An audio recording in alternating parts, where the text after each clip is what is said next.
Hello, aujourd'hui on se retrouve pour une nouvelle vidéo. Comment trouver et expérimenter le jeu secret. On parle notamment du jeu secret dans Matthieu 6, verset 6, que je vais vous lire. Mais quand tu pries, entre dans ta chambre, ferme ta porte et prie ton Père qui est là dans le lieu secret. Et ton Père qui voit dans le secret te le rendra. Dans le verset Matthieu 6, verset 6, il est indiqué de fermer sa porte. Donc d'où le lien avec la définition de secret, c'est-à-dire quelque chose qui est confidentiel, quelque chose qui ne se voit pas. Donc c'est quelque chose qui s'expérimente dans la confidentialité, dans l'intimité, et du coup dans le secret. Donc d'où l'importance de ce terme ferme ta porte. C'est-à-dire que c'est un moment, moi j'apparente ça un petit peu à un date qu'on peut avoir. Là c'est un date avec Dieu, c'est-à-dire que c'est quelque chose, c'est entre lui et moi, c'est exclusif, c'est intime et c'est un moment à part. C'est aussi à notre spécificité du jeu secret, c'est-à-dire que c'est quelque chose d'à part. C'est un moment vraiment pris à part. C'est un moment de qualité tout simplement. C'est pas juste voilà, je me lève le matin, je prends le temps de prier, je sais pas, je prends la voiture, je fais ma prière du lire, etc. On n'est pas dans ce type de prière-là, dans ce type de moment-là, mais là on parle vraiment d'un temps particulier. C'est-à-dire, je me dis ok, lundi, 18h quand je rentre du travail, je prends ma douche, etc. Je prépare le repas pour ce soir. Et après, c'est mon moment avec Dieu. Je rentre dans ma chambre, je ferme la porte et c'est le moment où je déverse tout à Dieu. Donc c'est vraiment, voilà, c'est vraiment un temps qu'on met exclusivement à part pour lui.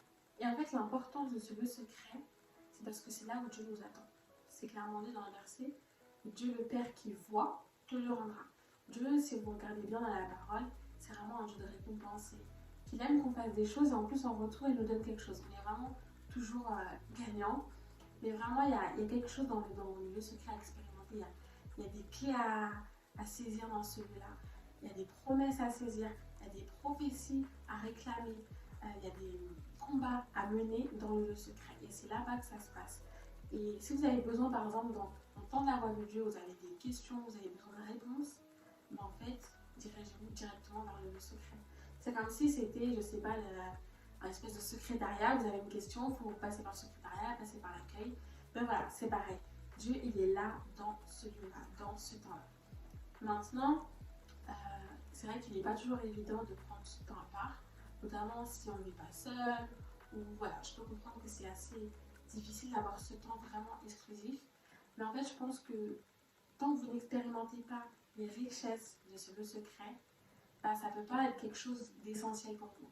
Mais une fois que vous l'expérimentez, je vous assure que ça deviendra essentiel d'avoir ces temps à part, ces temps deep dans votre relation avec Dieu, parce qu'en plus, c'est quelque chose qui va énormément faire évoluer votre relation, parce que vous allez apprendre à entendre sa voix, vous allez être sensible à sa voix, vous allez expérimenter tellement de choses, et je vous assure que les plus grandes choses surnaturelles, extraordinaires, miraculeuses que vous pouvez vivre, c'est dans le secret. C'est pas lors de conventions, de réunions à l'église, avec des prophètes, avec des pasteurs. C'est vraiment pas là, même s'il est vrai que dans ces temps-là, on vit des choses, des temps forts, très très forts. Mais les plus grandes révélations sur votre vie, les plus grands face à face avec Dieu que vous aurez, c'est dans ce lieu secret entre lui et vous, là où il n'y a personne, là où personne ne vous entend, là où personne ne vous voit, là où personne ne sait que vous êtes en train de prendre ce temps-là. C'est dans ce secret-là que vous allez vivre quelque chose d'extraordinaire. Et c'est pareil, il y a des combats à mener, des combats spirituels contre les ennemis, contre tous les blocages qu'il peut y avoir dans votre vie. Tous ces combats-là, ça se mène dans la prière et dans le lieu secret. Donc il faut vraiment saisir cette importance primordiale d'aller dans le lieu secret. C'est clairement biblique, Dieu nous le demande, Dieu nous le recommande. Et s'il nous le demande, c'est vraiment parce qu'il y a quelque chose qui se passe là-bas. Il y a quelque chose à réellement saisir. Et je dirais même au-delà de l'expérimenter, c'est que ça devienne quelque chose de régulier. Vous comprenez? C'est-à-dire, c'est pas juste ah ouais, je l'ai déjà expérimenté des fois, j'ai déjà pris ce petit temps dans ma chambre, dans ma cuisine, et ouais, c'est vrai, j'ai vécu des choses intéressantes, etc. Ok, c'est super, mais il faut que ça soit régulier. En fait, c'est aussi quelque chose qui va vous permettre de faire évoluer votre relation avec Dieu. C'est comme une relation de couple, je compare souvent ça avec une relation de couple et c'est ce qui pour moi est le plus parlant. C'est-à-dire qu'une relation de couple ne doit pas stagner. On est censé passer des fréquentations au couple, au mariage, voilà, il y a une évolution. Et c'est pareil avec notre relation avec Dieu. Elle ne doit jamais stagner, elle doit toujours évoluer. On m'a donné un conseil un jour. On m'a dit à la fin de l'année, ta relation avec Dieu ne doit pas du tout être la même. Et c'est réel en fait. Si ta relation avec Dieu est la même à la fin de l'année, c'est qu'il y a eu un souci quelque part, c'est qu'il y a eu un manque de temps passé avec lui, il y a eu un manque d'expérimentation, enfin, il y a eu un manque quelque part forcément. Et c'est hyper important de développer sa relation. En fait, il faut avoir soif. Il faut avoir soif de connaître plus de lui. Non seulement parce que déjà, il va répondre à vos propres supplications, à vos besoins, à vos désirs, à vos questions, etc. Mais c'est là aussi que vous allez pouvoir faire développer et manifester vos dons. Ça peut être les dons de prophétie, dons de parole de connaissance, dons de foi, dons de guérison. Tout ça, d'abord, ça s'expérimente dans le lieu secret avant de s'expérimenter dans des lieux publics, tout simplement. Donc vraiment, je vous invite vraiment à saisir déjà l'importance des lieux secrets. Il y a tellement de secrets, de choses divines qui s'y passent, qu'en fait, c'est hyper dommage et hyper triste de passer à côté, en fait. Et une dernière chose importante pour ce point-là, c'est que vous devez expérimenter des choses surnaturelles et puissantes. C'est-à-dire que vous ne devez pas avoir juste quelque chose, voilà, je prie, je lis ma Bible, c'est hyper bien, franchement, c'est top. Mais maintenant, il faut s'agirait de level up, de passer à un niveau au-dessus, et ça passe par recevoir des visions, recevoir des prophéties, avoir des songes. Et c'est ce qui est dit dans Acte 2:17. Tout le monde doit avoir accès à ces choses-là et tout le monde doit pouvoir expérimenter ces choses-là. Maintenant, comment trouver son lieu secret? Parce que c'est bien beau d'avoir saisi l'importance du secret, mais comment est-ce qu'on le trouve? Alors, ça peut être partout. Ça peut être votre salle de bain, ça peut être votre chambre, ça peut être la cuisine, ça peut être le moment dans votre voiture, pendant votre trajet jusqu'au travail. Ça peut être à peu près partout. Selon moi, par contre, il y a quelques critères à avoir pour trouver un bon lieu secret. Le premier, c'est l'intimité. C'est-à-dire, je vous déconseille fortement de situer votre lieu secret dans les RERD, par exemple. C'est-à-dire qu'il y a vraiment, comme je vous ai dit au début, la notion d'intimité, de quelque chose de secret. Il faut fermer sa porte. Et du coup, voilà, il doit y avoir ce petit temps où vous êtes vraiment exclusif, vous êtes vraiment à part, seul, et pas par des distractions des gens qui passent autour de vous ou quoi que ce soit. Essayez vraiment de trouver cet endroit, ce moment où vous serez seul dans la mesure du possible et au calme, dans l'intimité, etc. Le second point, selon moi, pour trouver son secret, c'est le confort.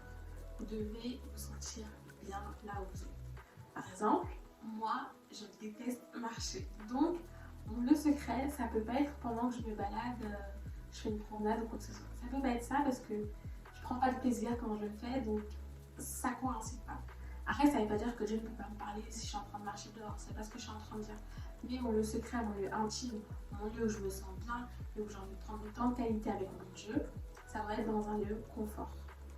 Ça peut être pour certains dans la cuisine, parce que c'est des personnes qui aiment cuisiner, ils se sentent bien quand ils cuisinent, c'est vraiment un moment de plaisir. Et c'est là où ils reçoivent le plus souvent des paroles de Dieu. Et le troisième point, c'est la régularité. Vous pouvez déjà observer votre vie et réfléchir, ok, à quel moment est-ce que j'ai le plus souvent entendu une pensée de Dieu, une parole de Dieu, ou un verset qui m'est venu comme ça, ou les moments où je prends plus le temps de prier. Est-ce que c'est le soir quand je suis dans ma chambre, dès que j'ai tout fini de faire tout ce que j'ai à faire? Est-ce que c'est dans ma salle de bain, quand je suis en train de prendre ma douche? Est-ce que c'est ces temps-là où je prends vraiment le temps de prier de manière un peu plus précise, où j'ai expérimenté d'entendre la voix de Dieu?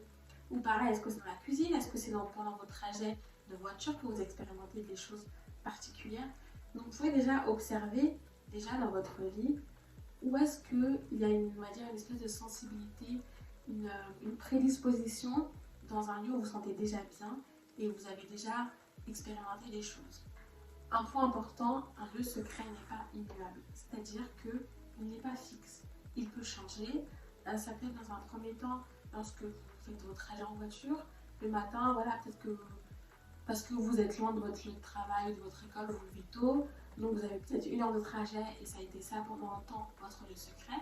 Mais après, ça peut passer pendant vous êtes à la douche, enfin voilà, c'est pas quelque chose d'immuable qui ne bouge pas. Il y a des circonstances qui fait que des fois, forcément ça change, notamment si on a un lit conjugal, il y a des choses qui s'adaptent. Il y en a peut-être qui ont une pièce spéciale, un peu comme War Room, ça c'est trop bien.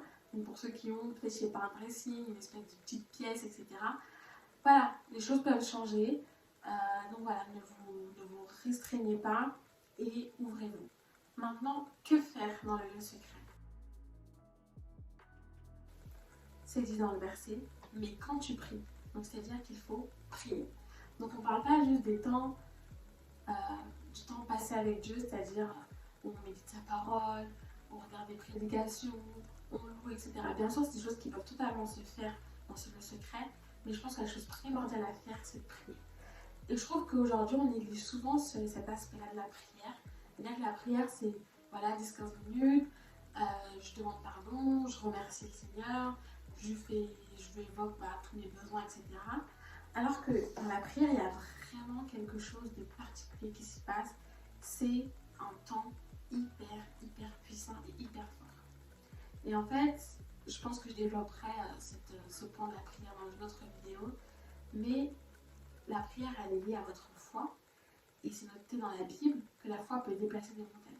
Donc vous imaginez ce que vous pouvez faire avec votre prière. C'est juste dingue quand on y réfléchit réellement. Donc vraiment dans ce lieu secret, prenez ce temps de prier.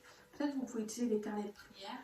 Si vous avez besoin de noter vos prières, ou juste avoir ce petit carnet, ou c'est votre carnet du lieu secret, c'est-à-dire un carnet où vous attendez à recevoir des réponses et vous allez noter vos réponses. J'éviterai de vous dire de prendre vos notes sur votre téléphone parce que voilà, il y a des distractions qui peuvent vite venir. Mais voilà, dans ce lieu secret, qu'est-ce qu'on fait? On prie. Après, vous pouvez l'accompagner de choses. Bien sûr, il y a votre Bible à côté, parce que sinon, on peut vous parler par rapport à des versets, il peut vous mettre une histoire à cœur, quelque chose. Vous pouvez vous accompagner d'une instrumentale, ça aussi, ça peut vraiment aider. Mais je dirais que le point le plus important, comme j'ai dit, c'est la prière. Et le second point, c'est la disposition de cœur. C'est-à-dire qu'il faut arriver dans ce lieu avec une attitude particulière. Une attitude de réception. C'est-à-dire que je viens dans ce lieu pour recevoir. Je viens pas dans ce lieu en me disant, bon, ouais, c'est vrai que je dois prier aujourd'hui, que je prenne mon petit temps de prière, que j'aille demander pardon, etc. Ok.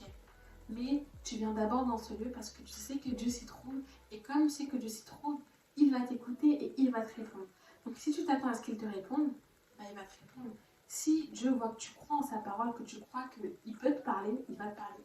Dieu ne va pas forcément parler à des personnes qui sont sourdes d'oreilles parce qu'ils arrivent direct dans une attitude où peut-être Dieu m'a jamais parlé, c'est pas aujourd'hui qu'il va me parler. Dieu me parle que c'est pas par des personnes extérieures, des prophètes, des pasteurs, etc. Mais vous aussi, vous pouvez expérimenter ce dialogue avec Dieu. Donc c'est vraiment d'arriver dans ce lieu avec une intentionnalité. Et c'est pour ça que je trouve que c'est hyper important d'avoir un carnet ou même une feuille, quelque chose, et juste en fait, vous notez. En fait, cette feuille, elle est là, posée à côté de vous pendant que vous priez. Mais parce que cette feuille est là et ce stylo est là, Dieu sait que vous vous préparez à recevoir quelque chose. C'est-à-dire que Seigneur, je suis là et je suis apte à t'entendre. Et non seulement je suis apte à t'entendre, à t'écouter, mais en plus j'ai envie de retenir ce que tu m'as dit, j'ai envie de pouvoir étudier plus tard ce que tu m'as dit et de retenir ce que tu m'as dit. Donc, il y a cette feuille, il y a ce carnet à côté de moi, prêt pour que je puisse noter tout ce que je reçois, tout ce que je vois. Je prends tout. Donc, c'est quelque chose qui fait plaisir au cœur de Dieu. Et Dieu aime qu'on note les choses pour qu'on puisse en souvenir.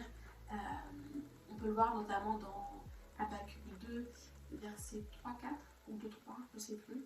Mais voilà, où il dit d'écrire la prophétie afin que tu puisses y revenir souvent, etc. Donc, c'est quelque chose qui sait qu'on a besoin en tant qu'humain, la manière dont on est construit notre cerveau. On a besoin de se rappeler des choses, on a besoin de se rappeler les promesses dans des temps de solitude, de dureté. Et on oublie très souvent ce que Dieu nous a déjà dit. Et pour ne pas oublier, il faut noter. C'est aussi simple que ça. Donc voilà, vous pouvez maintenant essayer de planifier dans votre emploi du temps quand est-ce que vous allez expérimenter ce secret. Cherchez à trouver cet endroit de secret. Les conditions aussi, est-ce que vous avez besoin d'une instrumentale? Est-ce que vous avez besoin d'un carnet ou juste d'une feuille?